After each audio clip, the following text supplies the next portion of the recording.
pessoal, eu resolvi dividir esse vídeo aqui em duas partes dentro do Oceanário de Lisboa, essa exposição aqui do Takashi Amano, que é uma exposição temporária, ok? Então vou ter um vídeo somente da exposição do Takashi Amano, porque está linda e maravilhosa. Quem conhece e sabe o que é um aquário plantado, sabe o que representa essa beleza. Então eu vou fazer um vídeo só focando mesmo aqui na parte do Takashi Amano, que é a parte de aquário plantado de água doce. E depois eu vou lá para o oceanário mesmo, para a gente ter um outro filme, um outro vídeo, somente da parte do Oceanário de Lisboa. Essa exposição aqui é temporária. Se gostar, acompanhe o guia, dê um joinha no canal e vem comigo.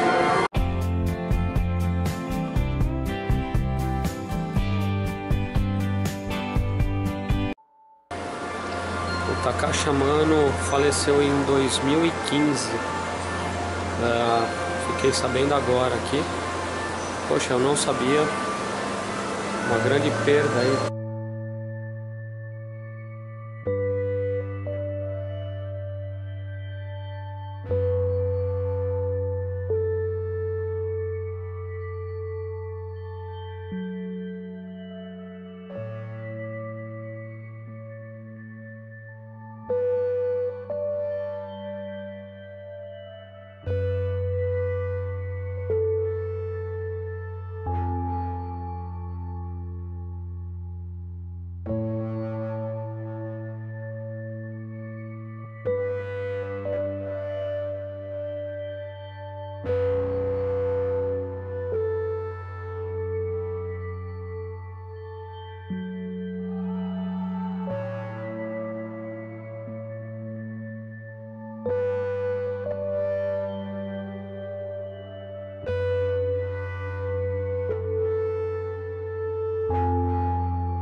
Aqui é aquarismo, né? Quem curte aquário plantado, eu já tive um aquário desses aqui de 1000 litros e ele era plantado, né? E sabe o trabalho que dá manter isso, sabe do mestre Takashi Amano, o que ele representa aí para quem gosta de aquário, para quem curte um aquário plantado. Ele é o Pelé dos aquários plantados, pronto, Takashi Amano. Olha que maravilha. Meu aquário era o que? Era um pedaço disso aqui, mas era todo plantado. Lindo, maravilhoso. Vamos acompanhar então aqui mais um pouquinho. Maravilhoso, maravilhoso. Vale a pena conhecer. Quem estiver aqui no Oceanário não pode perder essa oportunidade aqui em Lisboa de conhecer essa maravilha aqui do Takashi Amano. É uma exposição que não é permanente, ok? Ela é temporária e logo mais, com certeza, não sei quanto tempo, mas daqui a um período já não estará mais cá em Portugal, ok? Vale a pena, hein? Fica no Oceanário de Lisboa, ok? ok? No Parque das Nações. Não deixe de aproveitar e curtir quem estiver aqui na região.